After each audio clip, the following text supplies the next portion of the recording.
Why don't you try the diner across the street? You don't look like you belong in a place like this." Jessica Reed didn't whisper it. She flung it across the polished marble host stand like an insult dipped in vinegar, her tone sharp and smirking. And in that moment, she had no idea that the woman she was humiliating, standing quietly in jeans and a white t-shirt, holding the hand of a young boy in a swim team hoodie, was the CEO of the very restaurant she worked in. Now, before we go any further, where are you watching from? Drop it in the comments. If you believe everyone deserves respect, no matter how they look or dress, this story will hit home. Subscribe for real stories that reveal truth and inspire change. And if you're tired of people being judged for not fitting in, hit that like button. What happens next? You won't forget. The time was exactly 5:58 p.m., and the early summer sunlight stretched low through the tall windows of the brand-new Manhattan branch of Savor Bistro.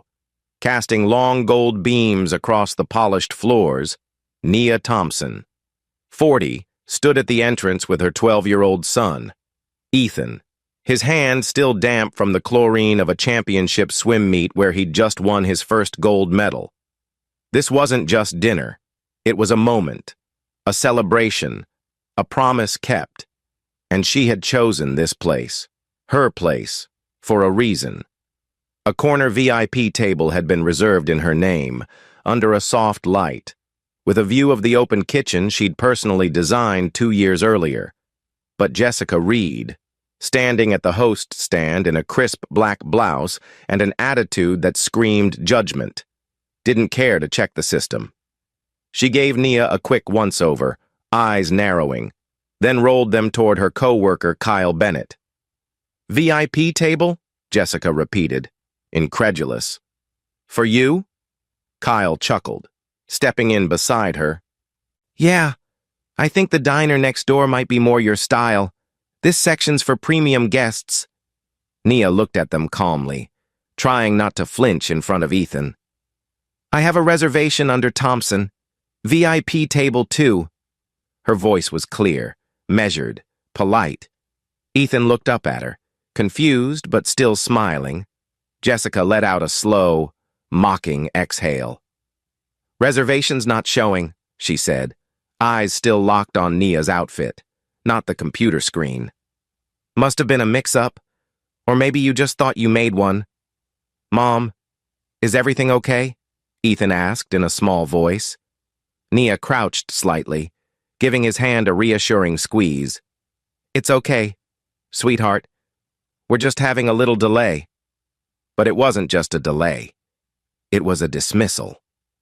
Kyle leaned over to David Holt, the gray-haired manager lingering by the wine station, and muttered something. David didn't bother coming over. He simply raised a brow and said, "Handle it," then turned back to his clipboard. Ethan fidgeted beside her. "They don't look happy we're here," he whispered. Nia took a breath and pulled out her phone. "Lauren," she said when her assistant picked up. "They're refusing to seat us. It's beyond rude. Ethan's here. He just won gold. I'm not about to let this be how the evening goes."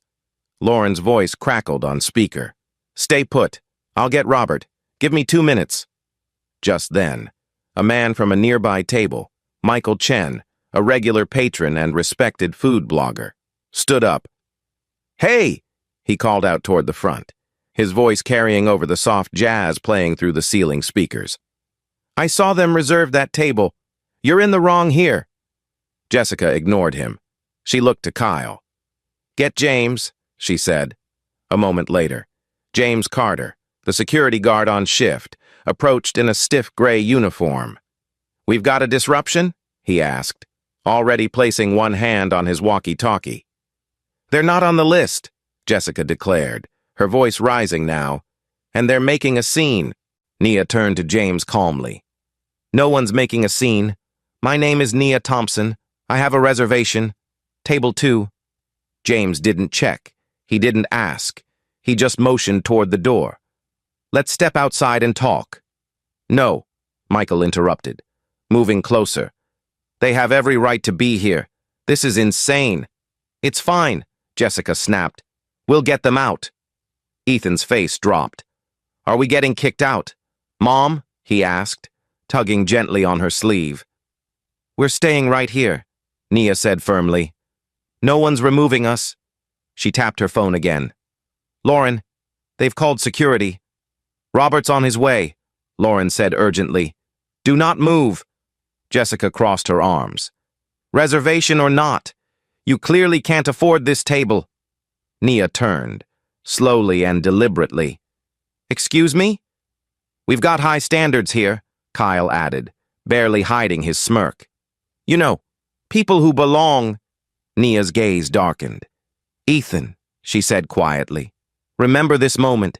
This is what disrespect looks like. The boy nodded solemnly. I don't like it here anymore, he said. You will, she replied, eyes not leaving Jessica's. Soon, Jessica tapped at her iPad and shook her head. No reservation showing, she repeated with finality. You're just wasting everyone's time. Kyle muttered something under his breath. Priya Sharma, a new server shadowing Jessica for her first week, glanced up nervously from behind the counter. Kyle, she whispered, you didn't even check the name properly. Kyle shrugged. Doesn't matter. Look at them. You think VIP? Priya looked over at Nia and Ethan, then back to her tablet, clearly uncomfortable. Nia caught her eyes but said nothing. James shifted his weight. Ma'am, I'm going to have to ask you to leave. And I'm going to have to ask you to back up, Michael said, stepping protectively in front of Nia and Ethan. You're humiliating a mother and her son, in public, and you don't even have the facts. Please, Ethan whispered. Can we go?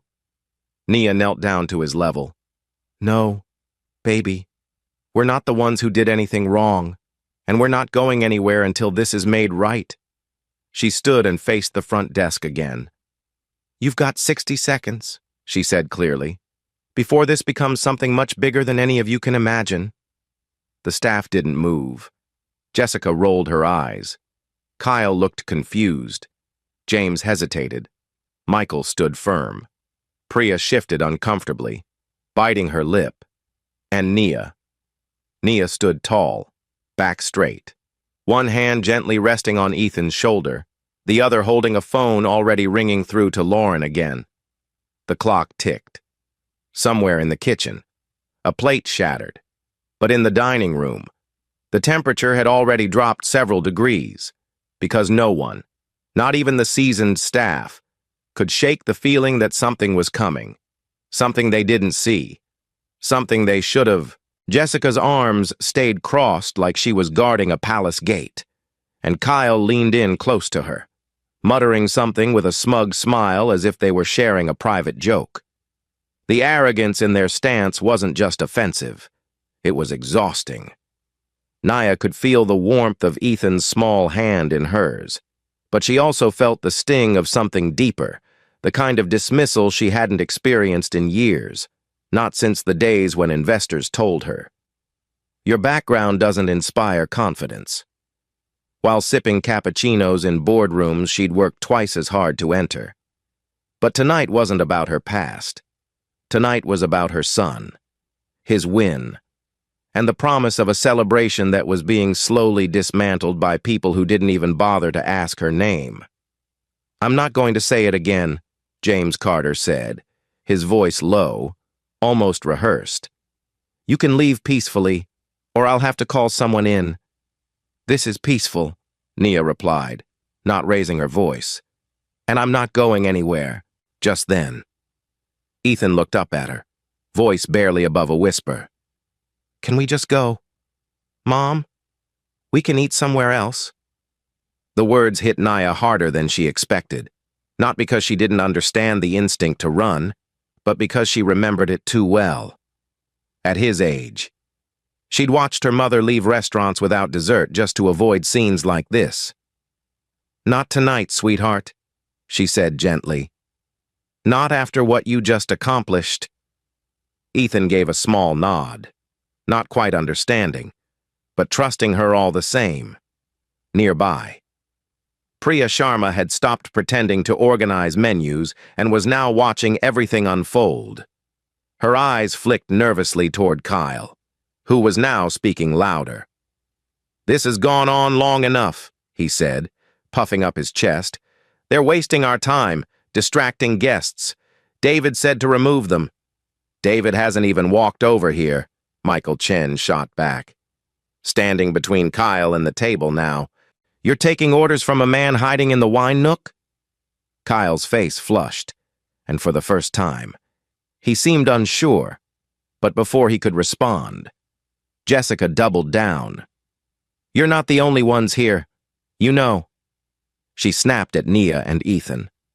"Some people actually paid for their seats tonight." Nia blinked, calm but visibly offended. "And what do you think I'm doing here?" she asked. "You think I'm waiting for charity?" Jessica scoffed. "I think you're making a scene because you want attention. I think you've made enough assumptions for one night." Michael cut in. "You're making fools of yourselves, and the room knows it." Indeed, heads were turning. A couple near the bar paused mid-toast. A young woman by the window pulled out her phone but didn't hit record, just stared, troubled, and then, with quiet resolve, Priya finally stepped forward. "I heard him," she said suddenly. Her voice was soft but unwavering.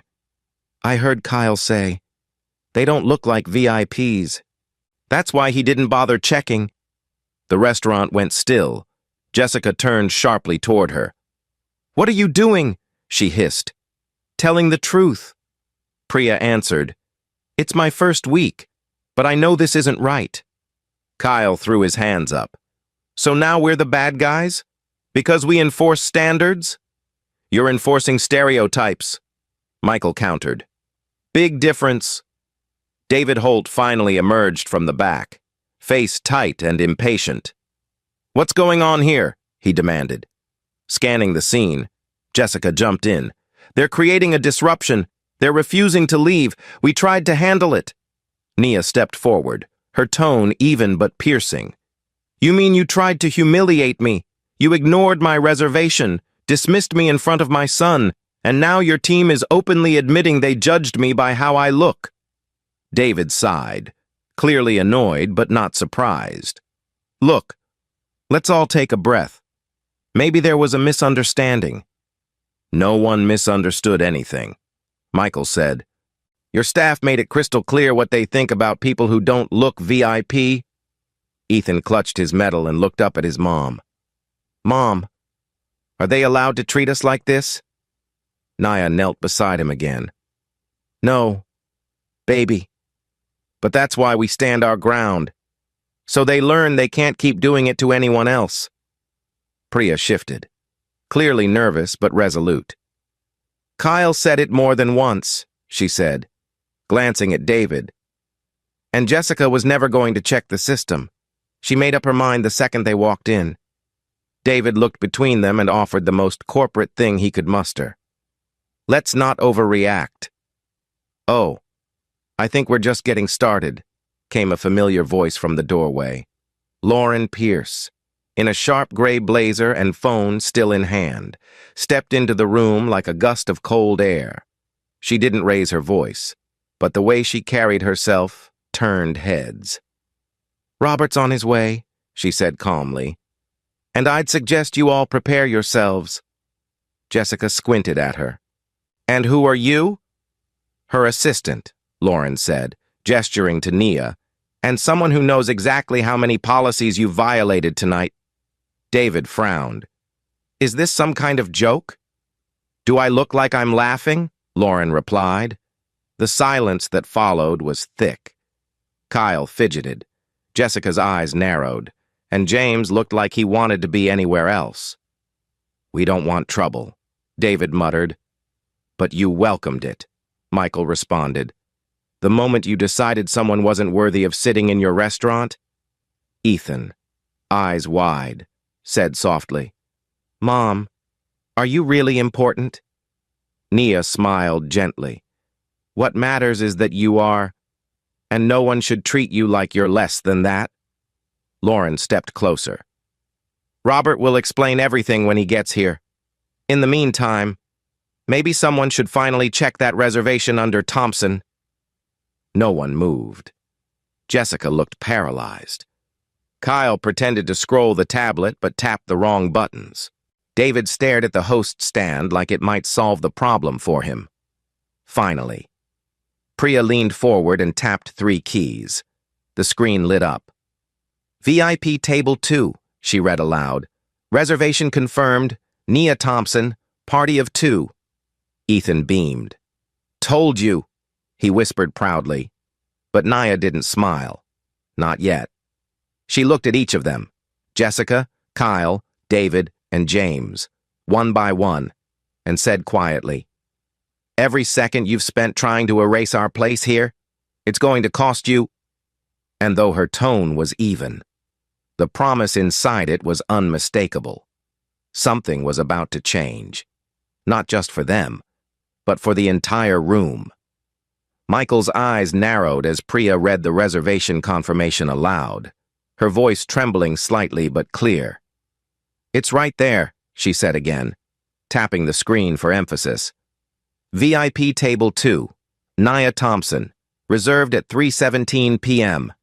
The silence that followed was almost loud. Jessica's expression shifted from smug disbelief to a stunned flatness. Kyle stepped back slightly as if trying to disappear into the wall. And James, the security guard, adjusted the walkie on his belt like he was waiting for instructions no one was giving. But it wasn't over. Nia could feel it. Something still wasn't sitting right. And just as she was about to speak, Michael leaned over the host stand, eyes scanning the screen more closely. "Wait a minute," he muttered. "What's this line here? Cancelled at 5:32 p.m.? Priya looked again. "That wasn't there earlier," she said, her voice now edged with concern. "It wasn't marked as cancelled when I checked 5 minutes ago." Michael turned toward Jessica slowly, voice calm but pointed. "Did you cancel their reservation?" Jessica blinked. "Excuse me?" "Don't play dumb," Michael snapped. "That cancellation line wasn't here until just now. Someone altered the system. You said they weren't in it. But you didn't say they had been. Did you?" Nia's stomach clenched, not out of shock, but from a cold, familiar anger. "You tried to erase us," she said, staring straight at Jessica.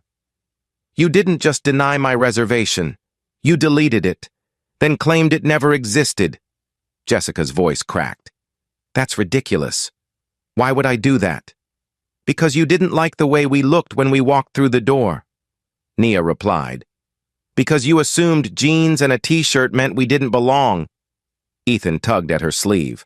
"Mom, they tried to make it like we were never here?" "They did, baby," she said, never taking her eyes off Jessica. "But the truth always finds its way back." Kyle stepped in again, hands up. "Let's not jump to conclusions. This whole thing's gotten way out of hand." Michael turned on him. "You said, and I quote, 'They don't look VIP.' Priya heard you. I heard you. And now you want to backpedal because you're exposed." "I never said that," Kyle snapped. Suddenly panicked, Priya stood her ground. "Yes, you did. Twice." Jessica looked to David, hoping for backup, but he was already dialing someone on his phone. "I'm not taking the fall for this," she hissed. "You already did," Lauren said, stepping up beside Nia. "Every word that's come out of your mouth tonight has been documented, witnessed, and now verified by your own system." James, still hovering awkwardly, finally spoke. "Look, this is above my pay grade. I was told there was a disruption, and I acted accordingly." "You acted without verifying anything," Michael said. "You nearly escorted a mother and her son out of a restaurant they had every right to be in." "Because someone lied," Priya added, "and tampered with company records." Nia looked around at the dining room. More patrons were standing now. Some had stopped eating entirely. Others were simply watching, eyes wide, ears sharp. A woman near the corner booth whispered, Is she really the CEO? And another murmured, This is unreal. Nia took a deep breath. Ethan, come stand beside me. Her son moved quickly, proudly. We're not going anywhere, she said, her voice loud enough for the entire restaurant to hear. But some of you might be. Jessica's voice cracked under the pressure. You're threatening me now? I don't need to threaten you. Nia replied. Your actions have spoken louder than anything I could say. Ethan leaned in and whispered. I think people are on our side. Mom. They are, she whispered back. Because this isn't just about us. Michael placed both hands on the host stand. You tried to humiliate a child who just wanted to celebrate something special. You tried to humiliate a woman whose only mistake was believing this place was better than it is. Lauren tapped her phone again. Robert is 2 blocks away. I suggest you all prepare your statements, especially you. Jessica, this is a misunderstanding, David muttered, clearly rattled. A misunderstanding, Nia repeated, is when you get someone's drink order wrong. This was deliberate. You all saw who we were and made a choice to erase us. And now you're going to face the consequences. Jessica threw her arms up. You're not even dressed like someone who runs a place like this. Ethan spoke up, his voice loud, clear, and full of fire. She owns the whole company. A few people gasped. Others looked at each other, stunned. Nia didn't speak. She just looked at Jessica. And in that silence, the weight of every word, every decision, every insult came crashing down on the staff who'd dismissed her. Mom, Ethan whispered, are they going to get fired? Nia looked down at him and gave a small nod. They're about to learn what happens when you try to erase people who built the very floor you're standing on. Suddenly, James took a few steps back, clearly distancing himself. Kyle looked like he wanted to vanish. David rubbed his forehead, and Jessica just stood frozen, pale and shaking. Priya, still behind the counter, seemed caught between relief and fear. You were brave, Nia said to her quietly. Thank you. I couldn't let it keep happening. Priya said, Not again. Lauren's phone lit up. Robert's downstairs, she said calmly. He's coming up now. And just like that, the atmosphere shifted again. It was no longer about damage control. It was about accountability. Jessica backed away from the host stand. You don't have to ruin my life, she pleaded. I made a mistake. You didn't make a mistake, Michael replied. You made a series of choices rooted in bias and disrespect. Kyle opened his mouth to defend her, but Michael held up a hand. Don't. Then, finally, Nia turned to Ethan. You see, baby, sometimes grown-ups do the wrong thing, not because they don't know better, but because they think no one will hold them accountable. But you are, Ethan said softly. That's right, she nodded. And I always will.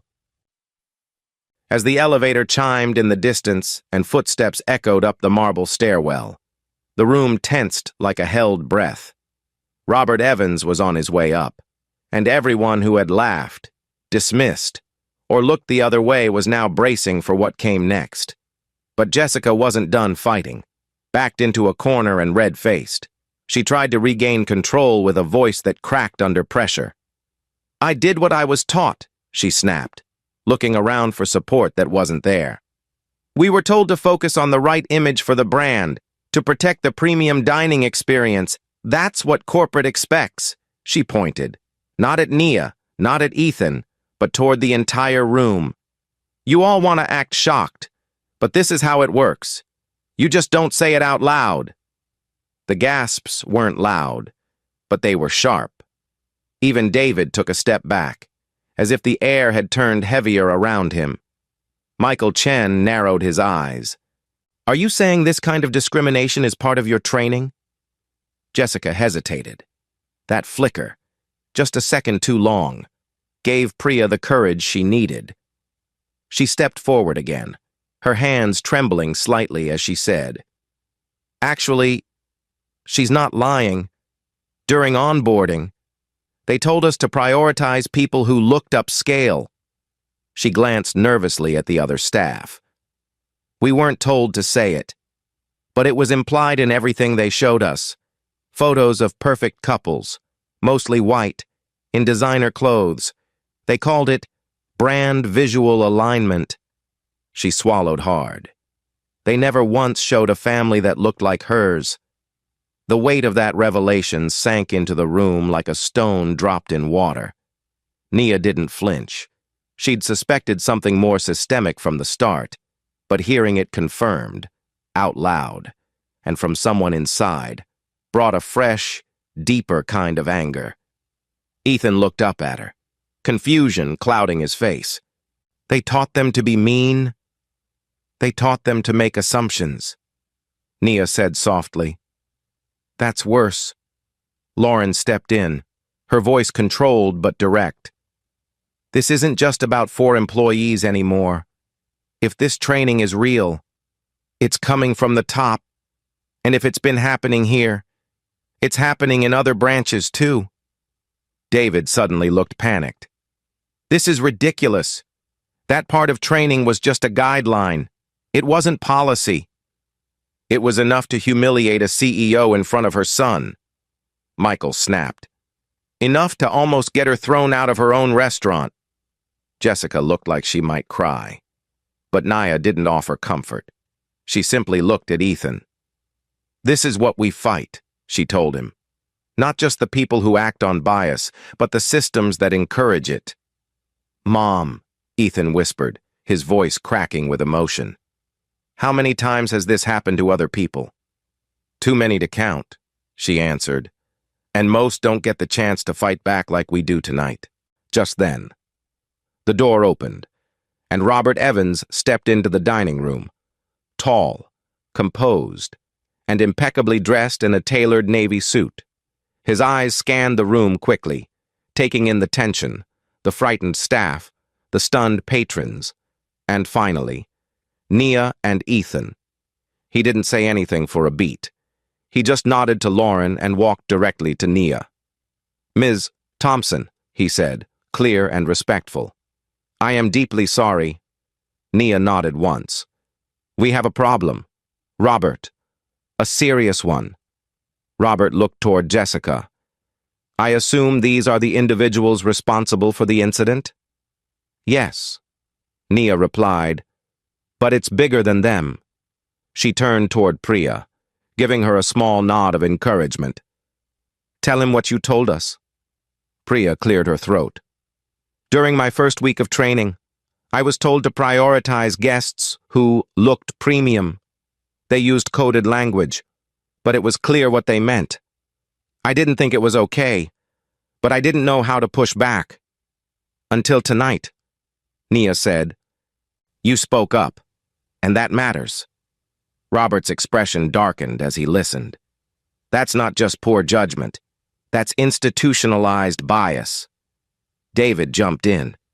"You can't pin this all on us. The corporate onboarding materials come from HQ. We've been using those slides for over a year." Robert raised a brow. "And you never thought to question them? To report the messaging?" David looked away. "It was just how things were done." Jessica, trying to salvage what little credibility she had left, blurted out, "We were protecting the brand. That's what they told us. To maintain the look and feel of luxury. We didn't mean any harm." "Didn't mean harm?" Nia repeated, her voice sharper now. "You mocked me. You tried to erase me from your system. You told my son we didn't belong." She stepped forward slowly. "And you did it in the very space I built. The irony is almost funny." Michael spoke up again. "The real harm is to every person who didn't have the voice, the title, or the backup to stand up to this." The room nodded, even some of the staff in the back. Silent until now, shifted uncomfortably, the implication settling in. Robert took a slow breath and looked to Lauren. "Document everything," Names, statements, times. We'll start a full audit in the morning. He turned back to Nia. This ends now. Ethan looked up, hopeful. Does that mean they won't get to do this to anyone else? That's exactly what it means, Nia said, finally placing a hand on her son's shoulder. Tonight is the last time this happens under my roof. Jessica took one last shot. So we're just done? That's it? You're going to ruin our careers over one bad night? Nia looked at her, unblinking. You didn't lose your job over one night. You lost it the moment you decided my son and I weren't worth dignity. And now, we're done here. The room remained silent. No applause, no cheers. Just the heavy quiet that follows the moment justice begins to rise. The weight of the room settled on Robert Evans as he stepped fully into the center of the dining floor, his polished shoes clicking softly on the marble tile. He looked at Jessica, Kyle, David, and James, then at Nia and Ethan, and shook his head slowly, as if disappointed but not surprised. He didn't raise his voice. He didn't need to. Everyone, please listen, Robert said, calm but firm, his voice cutting through the murmurs like a gavel. This is Nia Thompson. She's not only a customer, she is the chief executive officer of Savor Dining Group. A full silence fell over the restaurant. Forks stopped mid-air. Conversations halted. Even the soft jazz from the overhead speakers seemed to mute itself in recognition of the moment. Nia didn't flinch. She didn't gloat. She just stood tall, her arm gently wrapped around Ethan's shoulder. So, she said evenly, looking straight at the staff who had humiliated her. Are you still so sure I don't belong? Jessica's mouth dropped open, her eyes darting from Nia to Robert as if she were trying to see if this was some elaborate prank. You're kidding, she said breathlessly. You're the CEO? The very one you said should go to a cheap diner, Nia replied, voice flat. The same one whose reservation you erased. The same woman you tried to kick out of her own establishment with a 12-year-old boy at her side. Ethan looked up at her, then turned toward Jessica. You were really mean to us, he said softly. And you didn't even ask her name. Jessica stumbled backward, her words coming out in fragments. I didn't know. You were just in jeans. I thought you were... You thought I wasn't worth a second glance, Nia said, finishing the sentence for her. You decided what I could afford, what I deserved, based on how I looked. You judged my son on sight, and now you want grace? Kyle tried to speak next, his voice cracking. We were just following what the training emphasized. We didn't mean it personally. It was always personal, Nia said, because it wasn't about policies. It was about perception, and you chose to believe that perception was more powerful than truth.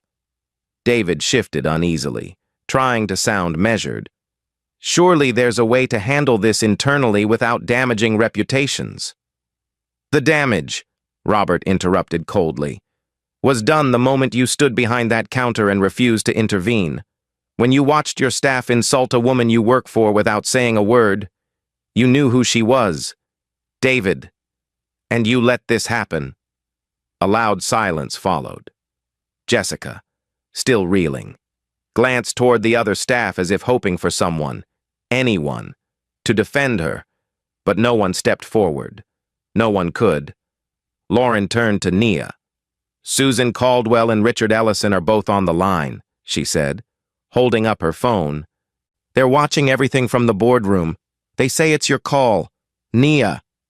Nia didn't hesitate.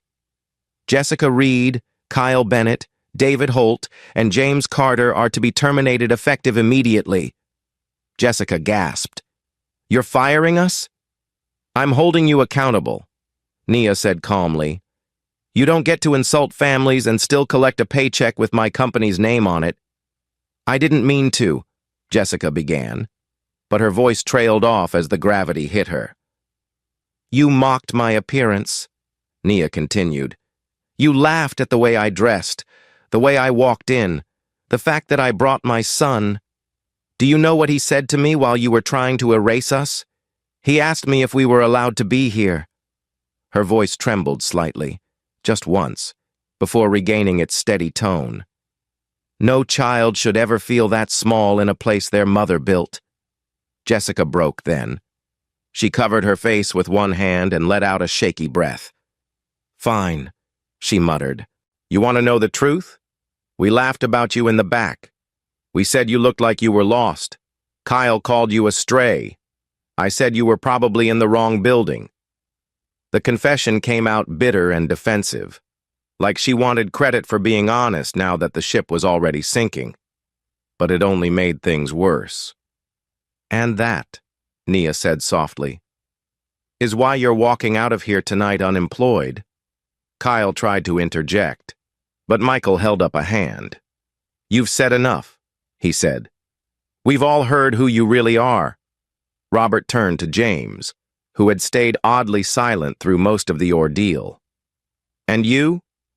I was doing my job, James said weakly. I was told there was a problem.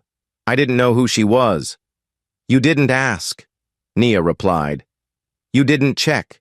You didn't question whether something might be wrong about what you were being told. That's not called doing your job. That's called being complicit. James looked down at the floor, knowing there was nothing left to say. Lauren handed a tablet to Robert, who quickly began drafting the termination entries. The board will follow up with formal paperwork tomorrow, Robert said. But as of now, you're relieved of duty. Michael leaned over and whispered to Ethan. Your mom just did what most people only dream about. Ethan smiled wide, eyes bright with a mix of pride and awe. She always does. Priya stepped up next, standing beside Nia with hesitation in her voice. I'm sorry I didn't say something sooner. Nia turned toward her and gave a nod of genuine respect. You did the right thing when it mattered. That takes guts. And it's people like you who will help me rebuild this place the right way. Robert nodded. We'll be reviewing every piece of onboarding material. There'll be no more of this appearance over character nonsense. And the training? Nia asked. Overhauled. Robert promised. Starting with immediate bias retraining across all branches. Ethan tugged gently on his mother's sleeve. So, can we still celebrate? Nia smiled. Now we can. Michael laughed under his breath. You want me to get the chef? He owes you something better than appetizers. Laughter began to return to the room, not because the problem was small, but because the right person had stood up at the right time. Nia turned to Ethan. Tonight wasn't what we expected, but you learned something more important than any medal. Ethan tilted his head. What's that? That when someone tries to shrink you, she said, you don't back away. You rise taller. You speak truth. And you make sure they never do it again to someone else. The boy nodded. I want to be like you. You already are, she whispered, wrapping her arm around him as the restaurant finally began to feel like her place again. The next morning, under the muted hush of a polished boardroom atop Savor Dining Group's Manhattan headquarters, the air held a different kind of weight, not of conflict, but consequence.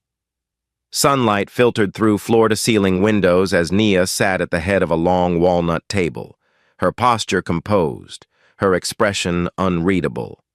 Beside her, Ethan sat quietly in a tailored navy blazer, his gold medal tucked under his collar, but his eyes alert. Across the table sat Susan Caldwell and Richard Ellison, two long-serving board members who had reviewed the incident footage, read the eyewitness accounts, and now waited for Nia's call to action. Let's begin, Nia said calmly, her voice firm but not raised. As of 10 a.m., Jessica Reed, Kyle Bennett, David Holt, and James Carter have been formally terminated, with cause. Their conduct violated not only our company's ethical standards, but the basic dignity we owe every guest, regardless of background, clothing, or color. Susan nodded. The board supports your decision fully. Nia, their behavior was indefensible, Richard added. And frankly, long overdue for scrutiny. We've all seen the warnings. But this was undeniable. Nia gave a single nod. The problem, however, wasn't isolated to 4 people.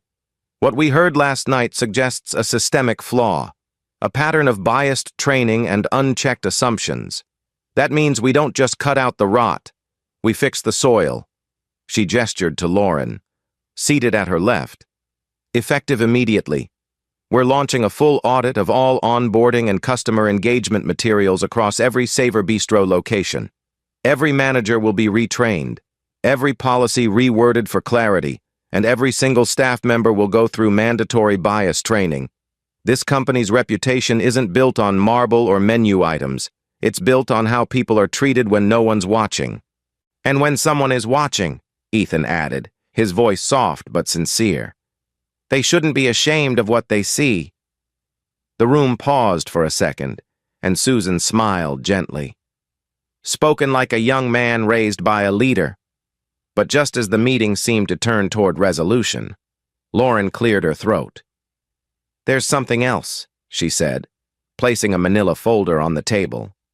While clearing out David Holt's office, our compliance team found this. She slid the folder across to Nia, who opened it slowly. Inside, printed in bold black ink on company letterhead, was a memo titled Guest Perception and Image Reinforcement Guidelines. The first line was damning. Staff are encouraged to prioritize seating and service for individuals who present a polished, premium appearance reflective of Savor's upscale branding. Discretion advised in execution. Nia's eyes scanned further. Bullet points followed. Defer premium service to well-dressed guests. Avoid confrontation with non-matching clientele. Redirect questionable reservations to general seating or off-peak hours. She looked up, her expression flat. This was distributed? Lauren nodded. It was emailed to all managerial staff 12 months ago. We traced it back to a directive from David Holt's office. Richard leaned forward, visibly disturbed. That's a lawsuit waiting to happen. And a PR disaster, Susan added. This goes beyond implicit bias. This is codified discrimination. In writing. Nia closed the folder slowly and pushed it forward. Then we make it public. No redacting. No spinning. We own this. We fix it. And we let every person who's ever been turned away know we've changed. Ethan tilted his head. Won't that make people angry? Maybe, Nia replied. But anger fades. Accountability lasts, Lauren added. We've also begun reaching out to former guests who filed prior complaints, many of which were ignored or dismissed under David's management. We're issuing formal apologies and offering them private invitations to experience the reformed dining environment. Good, Nia said, standing slowly.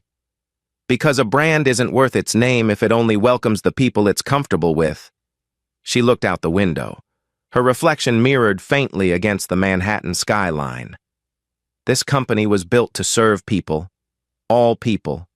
And now, we begin again. Ethan stood beside her, slipping his hand into hers. Can I help too? He asked. You already are, she whispered back. As the board adjourned and the first draft of reform policies rolled to printers across all Savor locations, a different kind of tone settled into the building. It wasn't just correction. It was transformation. The old way had cracked, and something new, something fair and real, was breaking through. 3 months later, on a crisp September morning.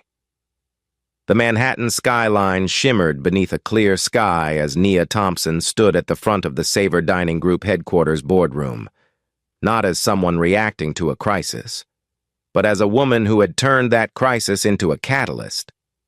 The long mahogany table was now surrounded by new faces, diverse, thoughtful, and empowered, many of whom had been hired during the post-incident reform push.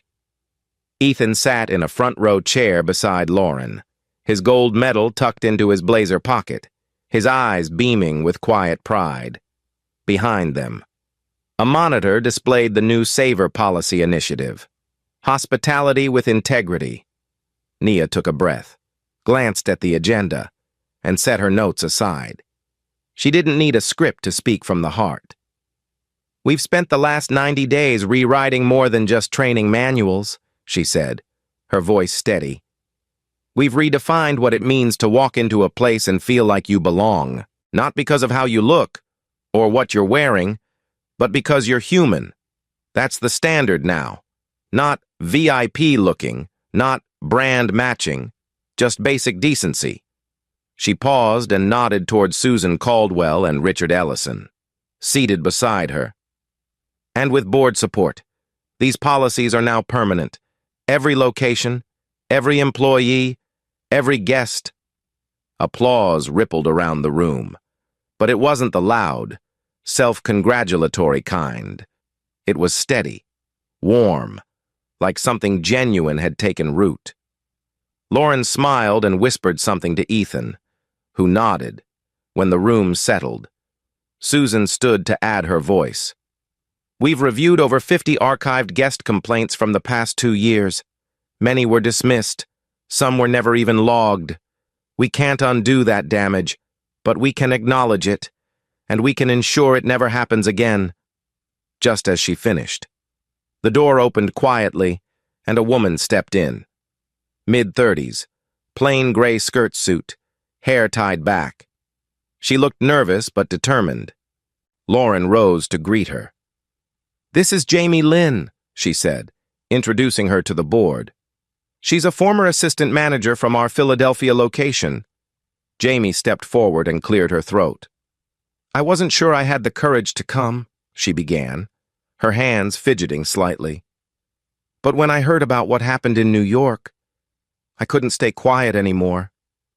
Nia nodded gently. "Take your time." "A year ago," Jamie continued, "I submitted a formal complaint to my regional manager after witnessing a hostess refuse service to a black couple during a quiet dinner hour. She told me she assumed they couldn't afford the chef's menu. I documented the incident, filed the report, and waited." She swallowed hard. "I never heard back. Weeks went by, then months. Eventually, I was told to let it go if I wanted to keep my position." The room fell silent again, not out of shock, but confirmation. Nia's expression didn't change, but her voice grew heavier with truth. "How many more of you are out there?" she asked quietly. "How many people were silenced, just for doing the right thing?" Jamie nodded. "That's why I came. Not to point fingers, but to finally be heard." Lauren placed a reassuring hand on her shoulder. "You are..." Richard turned to Nia. "We'll launch a full internal whistleblower review, retroactive, anonymous if needed." "Do it," Nia said without hesitation. "And I want every location head to read her statement, aloud, at staff orientation." Jamie smiled, small but genuine. "Thank you." From the corner of the room, Ethan raised his hand. "Can I say something?" All eyes turned to him, and Nia gave a small nod.